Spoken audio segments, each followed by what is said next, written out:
విద్యార్థులకు నాణ్యమైన విద్యను అందించాలని అడ్డాకుల మండల ఎంఈఓ ప్రకాష్ తెలిపారు.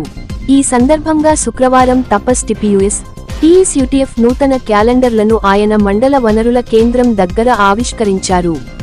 ప్రభుత్వ బడులలో చదివే బడుగు బలహీన వర్గాల పిల్లలకు చేతనైనంత మేరకు కృషి చేసి గుణాత్మక విద్యను అందించాలని ఆయన కోరారు.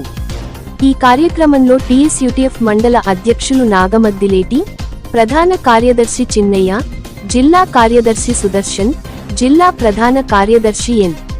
వెంకటేష్, ప్రధాన కార్యదర్శి చిన్నయ్య, జిల్లా కార్యదర్శి సుదర్శన్, జిల్లా అకాడమిక్ కమిటీకో కన్వీనర్ వి రాములు, మండల ఉపాధ్యక్షులు శోభ, మండల కోశాధికారి రామచంద్రయ్య, మండల కార్యదర్శి లత, టిపియుఎస్ తపస్ మండల అధ్యక్షులు రమేష్ గౌడ్, ప్రధాన కార్యదర్శి భాస్కర్, జిల్లా బాధ్యులు అరవింద్ ప్రకాష్, రవి నాయక్, సుధాకర్ రెడ్డి, శంకర్, శివశంకర్, ఆంజనేయులు, శంకర్, స్ట్రాంగ్ టీచర్ రాఘవ, ఉపాధ్యాయులు Bhudevi, Sudhakar, Bhaskar, Shivashankar, CRP Chennaiah, pre primary teacher Swapna తదితరులు పాల్గొన్నారు.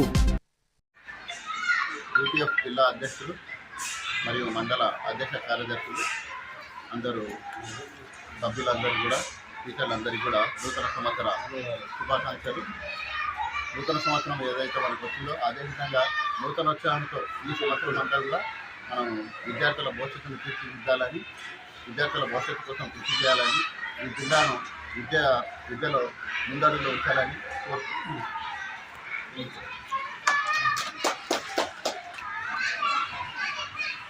కోరుతున్నాను.